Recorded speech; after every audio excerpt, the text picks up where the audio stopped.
পৃথিবীর মানুষ মনে রেখো, ইহুদি খ্রিস্টান যদি মায়ের সাথে জেনা করে থাকে, আমার উম্মাত মায়ের সাথে জেনা করবে। আপনার পাশে ছেলেটা দাঁড়িয়ে আছে, তার মাথায় দেখেন চুল কিভাবে ছাঁটা আছে, তার গায়ের গেঞ্জিটা দেখেন।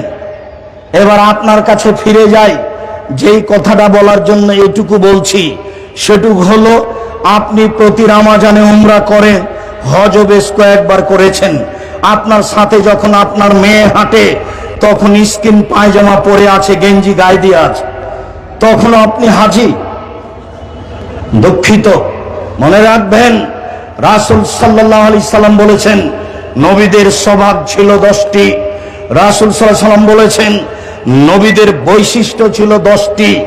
রাসূল সাল্লাল্লাহু আলাইহি সাল্লাম বলেছেন নবীগণের খাসলাত, অভ্যাস, শিষ্টাচার, নীতি, স্বভাব ছিল 10টি। এক, কাসু সারেব, মোচ কেটে ফেলতে হবে, ব্লেড দিয়ে চাঁচা নয়। 2, এ ফাউল্লোহা, দাড়ি বড় করতে হবে, চেঁচে ফেললেও বড় পাপ, কেটে ফেললেও বড় পাপ, চেঁচে ফেললে তার উপরে অভিশাপ হবে আল্লাহর পক্ষ থেকে। ও মহিলা হতে চায়, মহিলার সাদৃশ্য হতে চায়, তার জন্য তার উপরে অভিশাপ হবে, গজব হবে। এই কথা মুহাম্মদ সাল্লাল্লাহু আলাইহি সাল্লাম বলেন। 3, মেশওয়াক করতে হবে। নবীগণের বৈশিষ্ট্য 4, পেশাব পায়খানার পরে পানি দিয়ে পবিত্রতা অর্জন করতে হবে। এটাই রাসূলের নীতি। আগে ঢেল টিস্যু পেপার পান, পরে পানি, এ কথা নয়। পানি দিয়েই পবিত্রতা অর্জন করতে হবে পেশাব পায়খানার পরে। তারপরে হাতটা মাটিতে মেজে নিতে হবে, একাধিক সহিহ হাদিস। আবার ঢেল টিস্যু পেপার ধরে 40 কদম হাঁটতে হবে, পায়ের ওপরে পা উঠাতে হবে, খক খক করে কাশতে হবে। এই অপছন্দ নীতি রাসূল সাল্লাল্লাহু আলাইহি সাল্লামের নয়। এই নোংরা নীতি রাসূল সাল্লাল্লাহু আলাইহি সাল্লামের নয়। যদি তাই হয়, তাহলে সে ঢেল টিস্যু পেপার নিয়ে 40 কদম হাঁটে, তার বউ কেন হাঁটে না? তার বউ কেন পায়ের ওপরে পা উঠায় না? তার বউ কেন খক খক করে কাশে না? তাকে শুধু জান্নাতে যেতে হবে, পবিত্রতা অর্জন করে বউ যাবে না। এই বেইনসাফি নীতি তো রাসূল সাল্লাল্লাহু আলাইহি সাল্লাম পছন্দ করেন না। শুনুন, তারপরে তিনি বলেন কাসফুল আজফার, নখ কেটে ফেলতে হবে। নবীগণ নখ কেটে দিতেন, হাতে পায়ের নখ কাটতে হবে। আপনার মেয়ের নখ বড় আছে, মনে রাখা ভালো হবে, ইহুদি খ্রিস্টানদের পতিতালয়ের মেয়েদের বৈশিষ্ট্য হচ্ছে নখে নেইল পালিশ দেওয়া, নখ বড় রাখা। ইহুদি খ্রিস্টানদের পতিতালয়ের মেয়েদের বৈশিষ্ট্য হচ্ছে নখ বড় রাখা, নখে নেইল পালিশ দেওয়া।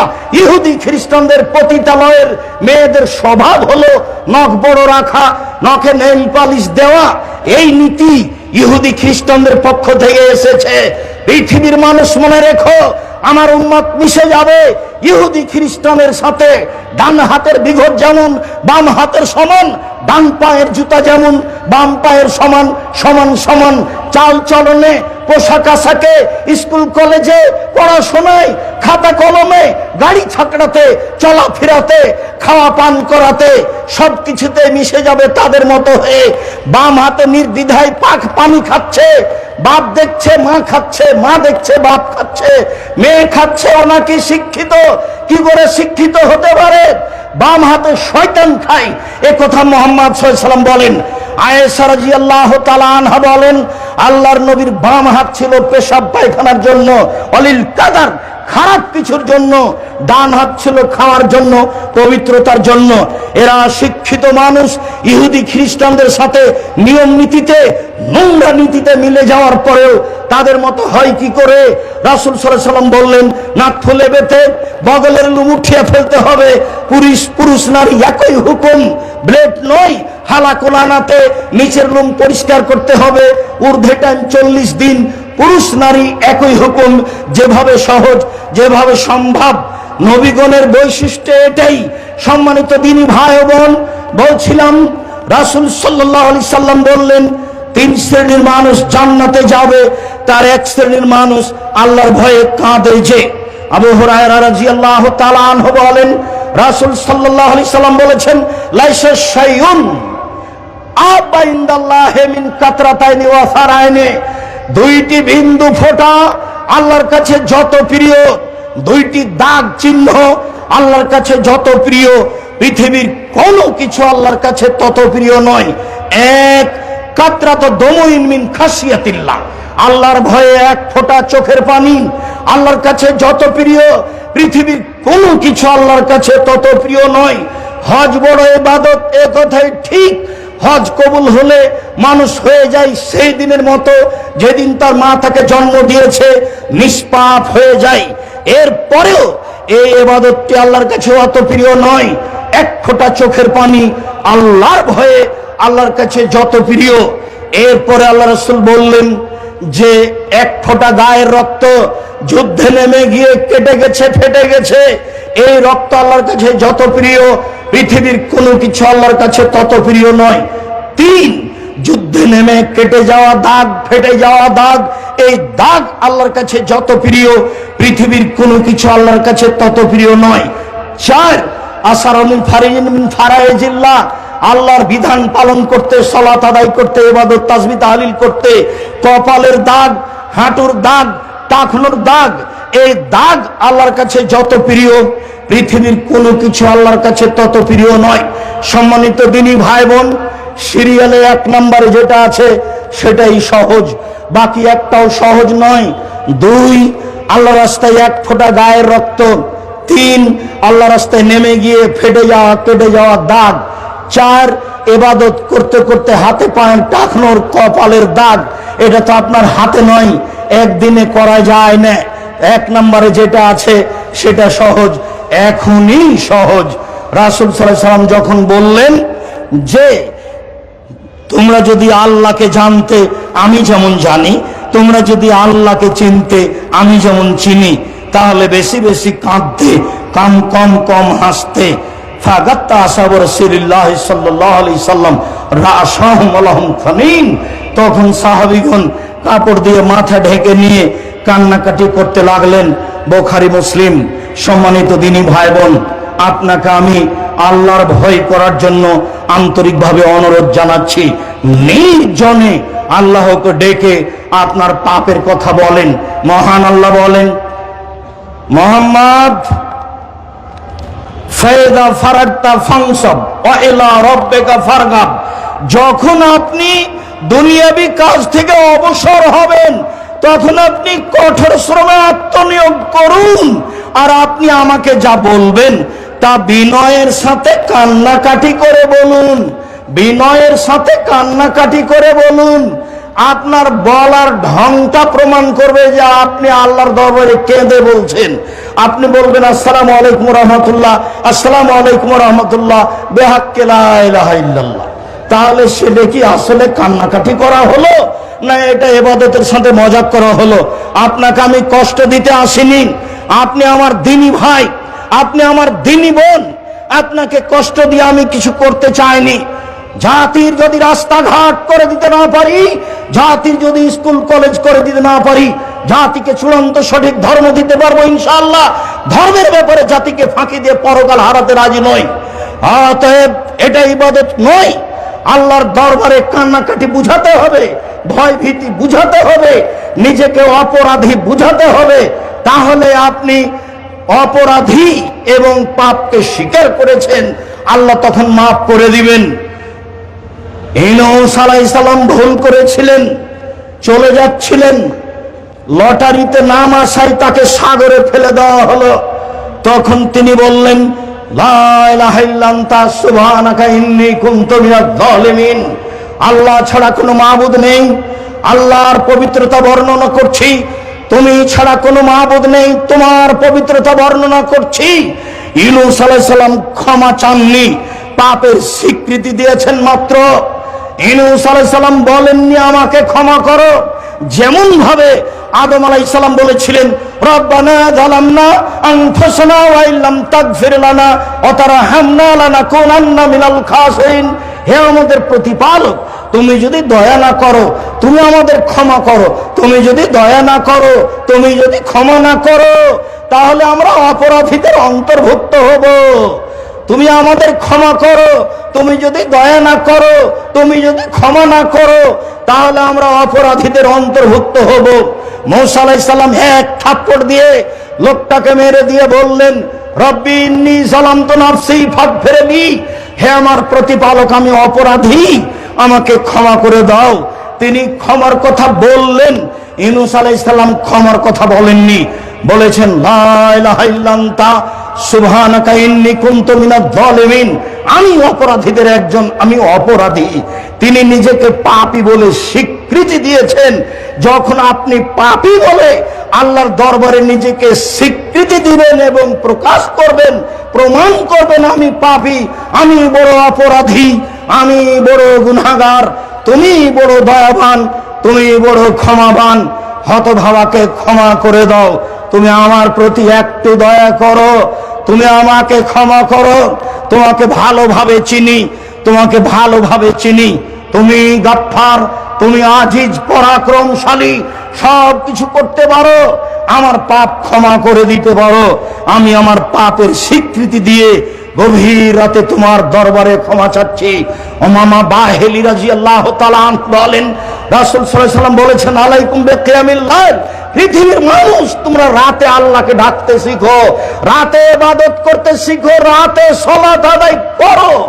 ফাইনাহু দাবু সালেহিনা কাবলাকুম, রাতে আল্লাহকে ডাকা, সালাত আদায় করা তোমাদের পূর্বের নবী, রাসূল, সিদ্দিক, শুহাদা, অতীতের পরহেজগার মানুষের কাজ ছিল। রাতে আল্লাহকে ডাকা অতীতের পরহেজগার মানুষের কাজ ছিল। রাতে আল্লাহকে ডাকা, এক রাতে আল্লাহকে ডাকলে আল্লাহকে কাছে পাওয়া যায়, দুই পাপ মিটে যায়, তিন পাপ থেকে দূরে সরে যায়। হুয়া কুরবাতুল লাকুম ইলা রাব্বিকুম, তাহলে তোমরা প্রতিপালককে নিকটে পাবা, পাপ মিটে যাবে, পাপ দূরে সরে যাবে। পৃথিবীর মানুষ তোমরা রাতে আল্লাহকে ডাকো, রাতে ডেকে আল্লাহর কাছে হয়ে কান্নাকাটি করো।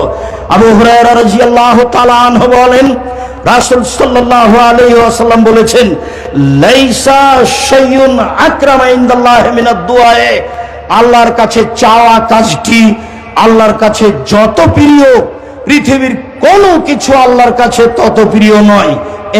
এক, আল্লাহর ভয়ে কান্নাকাটি, এক ফোঁটা চোখের পানি আল্লাহর কাছে যত প্রিয়, পৃথিবীর কোনো কিছু আল্লাহর কাছে তত প্রিয় নয়। চাওয়া, বলা যে আমি পাপী, আমার একটু জমির ব্যবস্থা করো, এই কাজটা তার কাছে যত প্রিয়, পৃথিবীর কোন কাজ আল্লাহর কাছে তত প্রিয় নয়। বরং মানলাম ইয়াসালিল্লাহ একদম আলাইহে, যে আল্লাহর কাছে চায় না তার উপর আল্লাহ অসন্তুষ্ট হন, যে আল্লাহর কাছে চায় না তার উপর আল্লাহ অসন্তুষ্ট হন। আল্লাহর গতিবিধি আর মানুষের স্বভাব দুটাই এক নয়। আল্লাহর গতিবিধি আর মানুষের স্বভাব দুটাই এক নয়। মানুষ, ধনী মানুষ প্রতিবেশী গিয়ে বললেন, আমার ছেলের হাত ভেঙে গেছে, দয়া করে 10,000 টাকা দেন কর্জ, আমি ছেলেকে মেডিকেলে নিয়ে যাব। আপনি তো সবাকে দেন। তো বলবে কি করি, এখন তো টাকা পয়সা হাতে নেই। আচ্ছা ঠিক আছে, অন্তত 5,000 7,000 নিয়ে যাও। পরের দিন আবার গেছেন, যে আমার ভাগনার হাত ভেঙে গেছে, একটু 10,000 টাকা দেন। তো বলছে, তোর জন্য টাকা বানাই নাকি রে? এটা হলো মানুষের স্বভাব, গতি। আর এরকম কথা আল্লাহকে যত বলবেন তত খুশি, যত বেশি বলবেন তত খুশি। এটা তার গতি, এটা তার নীতি, এটাই তার গতি, এটাই তার নীতি। ওর কাছে চাইলে তিনি খুশি। তাই তো রাসূল সাল্লাল্লাহু আলাইহি ওয়াসাল্লাম বলেন যে সবচেয়ে আল্লাহর কাছে পছন্দনীয়, মান শাররাহু ইয়াস্তিজিবা দুআ ফি শাদায়েদ, কেউ যদি চায় বিপদে পড়লেই যেন আল্লাহ আমার কথা মেনে নেয়, বিপদে পড়লেই যেন আল্লাহ আমার কথা মেনে নেয়, বিপদে পড়লেই যেন আল্লাহ আমার কথা মেনে নেয়, যা বলবে সেটা মানবে, যা বলবে সেটা মানবে। তাহলে উচিত হবে আইয়ুকসিরা দুআ ফির রাখায়ে, যখন ভালো অবস্থায় আছে তখন বেশি বেশি দোয়া করতে হবে, যখন বিপদে পড়েনি তখন বেশি বেশি দোয়া করতে হবে। তাহলে বিপদে পড়ে বললেই তাড়াতাড়ি কবুল হয়ে যাবে। সম্মানিত দিনী ভাই বোন, আমার মনে হচ্ছিল অনেকক্ষণ আগেই সময় শেষ হয়ে গেছে, আমি পরিস্থিতি আঁচ করিনি, তারপরেও বেশ কিছুক্ষণ বলে ফেললাম। আপনাকে আমি খুব ভালোবাসি, অনেক দূর থেকে এসেছি, যার কারণে মনে হয় পরিস্থিতিকে উপেক্ষা করে কিছু বলা হলো, মনে কিছু নিয়েন না। আমার মনে বড় সাধ, এই দেশের মাটিতে আমি উন্নত মানের প্রতিষ্ঠান গড়ব ইনশাআল্লাহ, যেখানে ছেলে মেয়ে বাংলা, ইংরেজি, আরবি উন্নত মানের শিক্ষা অর্জন করে জাতির অন্যায়ের বিরুদ্ধে লড়বে, মুখে কলমে মিডিয়ায় লড়বে। সেই পণ নিয়ে, সেই ত্যাগ তিতিক্ষা নিয়ে বাংলার মাটিতে জীবন বাজি রেখে লড়ে যাচ্ছি। সম্মানিত দিনী ভাই বোন, সেটাই হচ্ছে জামিয়া সালাফিয়া, দেশের সর্ববৃহৎ প্রতিষ্ঠান জামিয়া সালাফিয়া। প্রায় 100 বিঘা জমির উপরে রূপগঞ্জ, নারায়ণগঞ্জ, ঢাকা জামিয়া সালাফিয়া আয়তনে সবচেয়ে বড়। প্রায় 40 বিঘা জমির উপরে জামিয়া সালাফিয়া ডাঙ্গিপাড়া, পবা, রাজশাহী। প্রায় 60 বিঘা জমির উপরে জামিয়া সালাফিয়া মহিলা শাখা, রাজশাহী। প্রায় 20 বিঘা জমির উপরে জামিয়া সালাফিয়া দিনাজপুর। আর চট্টগ্রামে পরিকল্পনা চলছে, জমি হয়েছে, হবে ইনশাআল্লাহ। আমি কোনো মতেই চট্টগ্রামকে দুর্বল চোখে দেখিনি ঢাকার চেয়ে, বরং ঢাকার চেয়ে চট্টগ্রামকে ভালো অবস্থায় দেখতে চাচ্ছি। সেই সুবাদে দিন কাটাচ্ছি। চট্টগ্রামের মাটিতে ইনশাআল্লাহ জামিয়া সালাফিয়া গড়বই ইনশাআল্লাহ। যে কোনো মূল্যে জামিয়া সালাফিয়া চট্টগ্রামের মাটিতে হবে ইনশাআল্লাহ। কিভাবে হবে আমি তা জানি না, নিশ্চিত হবে, অবধারিত হবেই ইনশাআল্লাহ। আমি এতে নিশ্চিত। আমার মনে বড় সাধ, এই দেশের মাটিতে উন্নত মানের শিক্ষা প্রতিষ্ঠান গড়ে ছেলে মেয়েকে বাংলা, ইংরেজি, আরবি উন্নত মানের শিক্ষা দিয়ে জাতির অন্যায়ের বিরুদ্ধে লড়বো, মুখে কলমে মিডিয়ায়। জামিয়া সালাফিয়ায় প্রায় 5000 ছেলে মেয়ে পড়ে। জামিয়া সালাফিয়া 519 জন এতিম আছে, অসহায় এতিম। জামিয়া সালাফিয়ায় 300 জন শিক্ষক শিক্ষিকা রয়েছেন, যারা মদিনা বিশ্ববিদ্যালয় থেকে আসেন, চলমান আছেন, আসবেন। তাদের বেতন লাগে না, আসা যাওয়া খরচ খাওয়া লাগে। যারা ইন্ডিয়া থেকে এসে আছেন, তাদের বেতন লাগে, অনেক বেতন। আমরা যারা দেশের আছি, সাধারণ আছি, প্রতি মাসে এ যাবৎ 32 লক্ষ টাকা বেতন লেগে আসছে। এবারের জানুয়ারি থেকে কত লাগবে তা এখন আমার হিসাবে নেই, জানুয়ারির পরে আমি বলবো ইনশাআল্লাহ। সম্মানিত দিনী ভাই বোন, শিক্ষাগণে শিক্ষা মানে, শিক্ষক গুণে শিক্ষা মানে, আয়তনে এ দেশের বড় প্রতিষ্ঠান জামিয়া সালাফিয়া জীবন বাজি রেখে এই কাজ করে যাচ্ছি। জামিয়া সালাফিয়ার বড় শাখা সারা বাংলাদেশ জুড়ে মক্তব পরিচালনা করব ইনশাআল্লাহ। যেখানে থাকবে দাওয়াতি কার্যক্রম, যেখানে থাকবে শিক্ষা কার্যক্রম, কোরআন শিক্ষা দেওয়া। উত্তরবঙ্গে প্রায় 450 মসজিদ চলে। আমরা দক্ষিণবঙ্গে আসব ইনশাআল্লাহ সময়ের গতিতে। দেশ জুড়ে মক্তব পরিচালনা করব জামিয়া সালাফিয়ার বড় শাখা আর দাওয়ায়ে আল্লাহ। এক ভাই কথা বলছিলেন, তখন আমার একটা কথা মনে পড়েছিল। জি, যখন ফেনীতে, কুমিল্লায়, নোয়াখালীতে বন্যা দেখা দিয়েছিল, তখন আর দাওয়ায়ে আল্লাহর পক্ষ থেকে 8 জন মানুষ সব সময় ত্রাণ বিতরণ করছিল। এবং 2টা ছিল ওই যেগুলো কি ট্রলারগুলো, যেগুলো দ্রুতগামী গিয়ে মানুষকে উদ্ধার করবে। সব সময় অসহায় মানুষের পাশে দাঁড়াই জামিয়া সালাফের বড় শাখা আর দাওয়ায়ে আল্লাহ। দেশব্যাপী মক্তব পরিচালনা করবো ইনশাআল্লাহ। দেশ জুড়ে উন্নত মানের শিক্ষা প্রতিষ্ঠান গড়বই ইনশাআল্লাহ। মর্মে জাতির কাছে যেটা দাবি রেখেছি, আপনার কাছে যেটা দাবি রেখেছি, সেটা হলো এই, একটু মুখে বলবেন আল্লাহ তুমি জামিয়া সালাফিয়া কবুল করো। এইটুকু আমার দাবি, বাকিটুকু আপনার ইচ্ছে। এ কথাই ঠিক যে শিরক মুক্ত প্রতিষ্ঠান জামিয়া সালাফিয়া, বিদাত মুক্ত প্রতিষ্ঠান জামিয়া সালাফিয়া, দল মুক্ত প্রতিষ্ঠান জামিয়া সালাফিয়া, সংগঠন মুক্ত প্রতিষ্ঠান জামিয়া সালাফিয়া, হিংসা মুক্ত প্রতিষ্ঠান জামিয়া সালাফিয়া, দেশের বৃহৎ প্রতিষ্ঠান জামিয়া সালাফিয়া।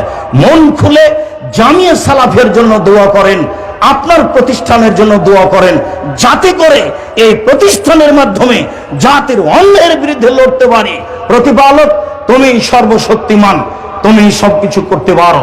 মানুষ হিসাবে চট্টগ্রামের মাটিতে বক্তব্যের শেষে তুমি পরাক্রমশালী, তোমাকে এটা বিশ্বাস করে তোমার কোনো শরীক নাই, এই দাবি তোমার দরবারে জোরালো ভাবে রেখে তোমার ক্ষমতার কাছে আশ্রয় ভিক্ষা চাচ্ছি, তুমি এই চট্টগ্রামের মাটিতে একটি বড় থেকে বড় উপযুক্ত জামিয়া সালাফের ব্যবস্থা করে দাও। তোমার দরবারে এই জোরালো দাবি দাওয়া রেখে আলোচনার শেষে এসে বলছি, আল্লাহ আমাদের যারা মারা গেছে তুমি তাদের কবরের শাস্তি মাফ করো, আমরা যারা অসুস্থ তুমি তাদের আরোগ্য দান করো, আমরা যারা বেঁচে আছি তুমি তাদেরকে তোমার রাসূলের পদ্ধতি অনুযায়ী চলার তৌফিক দান করো। আজকে আল্লাহ ভীতি সম্পর্কে যে আলোচনা শুনলাম, রাতের অন্ধকারে 2 রাকাত সালাত আদায় করে ভয় ভীতি নিয়ে তোমাকে একটু ডাকার, ক্ষমা চাওয়ার, পাওয়ার একটু সুযোগ করে দাও। তোমার দরবারে এই জোরালো দাবি দাওয়া দোয়া রেখে এখানে আলোচনা শেষ করছি। আব্দুল্লাহর বই আছে, বুখারীর ব্যাখ্যা, ব্যতিক্রম ব্যাখ্যা মিন্নাতুল বারী। ফিলিস্তিন সম্পর্কে আব্দুল্লাহ যে বই লিখেছে সেটাও আছে। আল ইতিসাম পত্রিকার এখন সম্পাদক আব্দুল্লাহ লিখে, কাজে পত্রিকা আপনার কাছে গ্রহণীয় বলে আমরা আশাবাদী।